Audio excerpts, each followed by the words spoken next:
I am a last minute girly, so if you are anything like me, then this video is coming out at the perfect time for some Thanksgiving dinner inspiration. I have for you some of our favorite side dishes. Of course, a great turkey recipe is the star of the show after all. I have some dessert recipes, a cocktail, and then a couple recipes for those leftovers. While you're here, go ahead and hit that subscribe button. Give this video a big thumbs up if you liked it, and let's get into the video.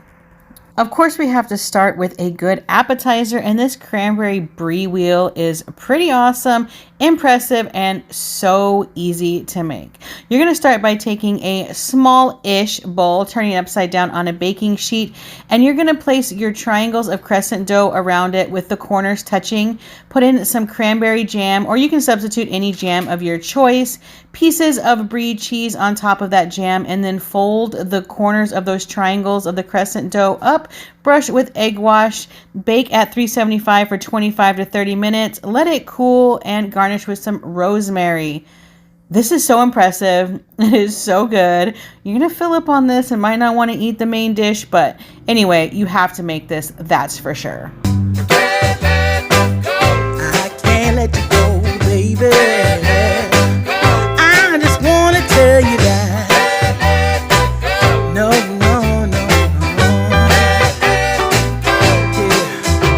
You have to have rolls, so you might as well make them cute. Get yourself some frozen rolls, snipple like I'm showing you here, cook them per the package directions, and you have the most adorable little turkey-shaped rolls for your dinner. You need some really good butter to go with those adorable rolls, so make this bourbon honey butter. It is 1 cup of great quality salted butter. I like the European or the grass-fed. You're going to mix that with 1/4 cup of honey and 1 teaspoon of bourbon. Beat that until smooth and serve.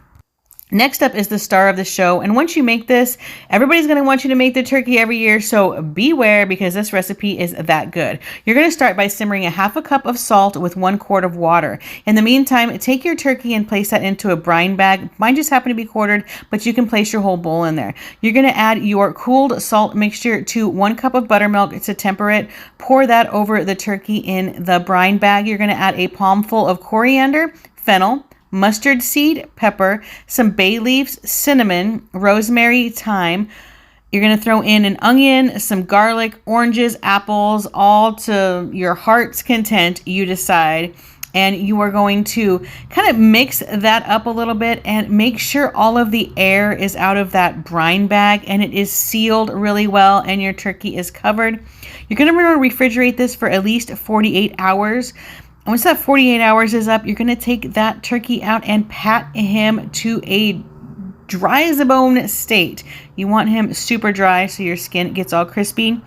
You're going to rub him with compound butter. You can mix your butter with, whatever herbs and spices you feel that you like. There is no wrong answer here.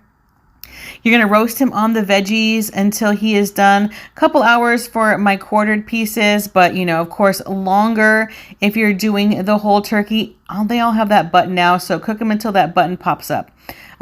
This is going to be the best turkey you've ever had. Your family, your friends are going to love it, and then you're going to be in charge of the turkey every year. So use caution, like I said. You may or may not want to make this recipe.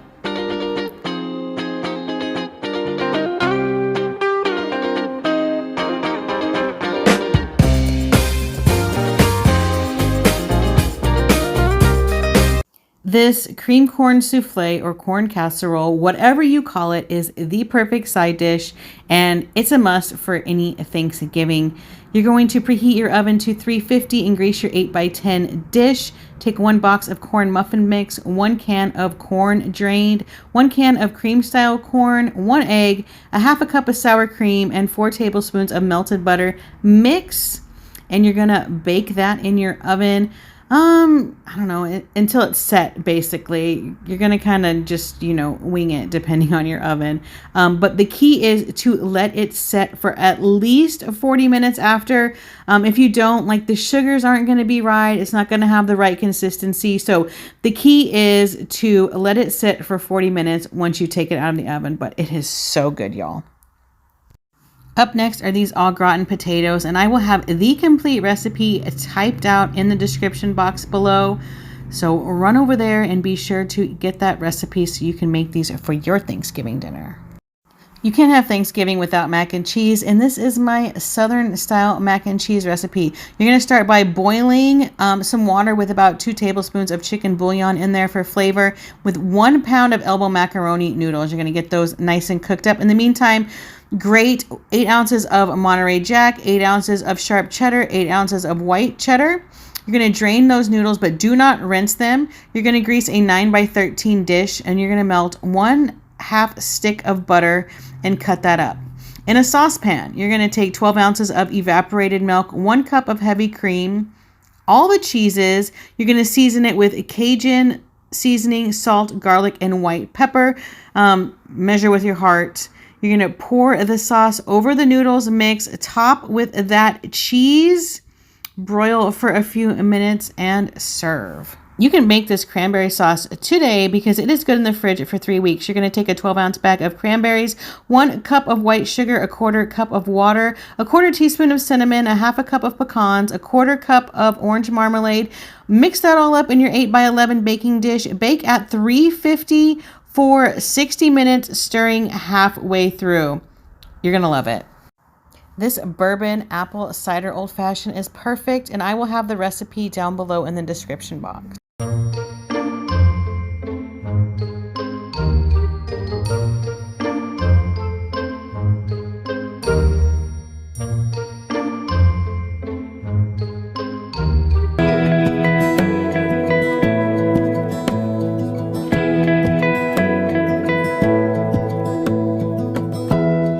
Give me love, give me all your love, oh, 'cause I want you. No one else makes me feel this way, don't know what you do. Hold my hand, could you hold my hand, look me in the eyes. You and me, yeah, that's all I need, and I'll be alright. I'll be right here, I swear that I'll stay here with you. Hold me closer, I wanna stay here with you. All that we have is each other now. I like these bite-sized pumpkin pies. You just use a mini muffin pan, some pre-made pie crust, and your favorite filling. You're good to go. This turkey and dumplings is perfect for those leftovers from your Thanksgiving dinner. I mean, you can even have celery, onions, and carrots left over even from the stuffing. So it's perfect. I will have the full recipe down below for you. So run down there and grab that recipe so you can use up those leftovers. Also, if you have some leftover stuffing, these stuffing waffles are amazing. Just take some of your leftover stuffing, bake them up in your waffle maker until they're nice and crispy, and serve. You're going to love them. Another leftover recipe are these cranberry sliders, and they're so good. You are going to take a package of Hawaiian rolls and cut those in half. You're going to need about 1 pound of turkey or ham or both, 6 slices of Swiss or provolone, 1 1/4 cups of cranberry sauce, 3 tablespoons of butter with 2 teaspoons of Worcestershire sauce. You're going to need 1 teaspoon of Dijon mustard, 1 teaspoon of poppy seeds, and 2 to 3 cloves of garlic. You're going to brush that on top of those rolls and bake at 350 for 10 to 15 minutes covered. And you're going to uncover them quickly until they're browned and enjoy. That's going to do it for today's video. I hope you liked it. If you did, please give it a thumbs up. Consider hitting that subscribe button if you aren't already, and I will see you on the next one.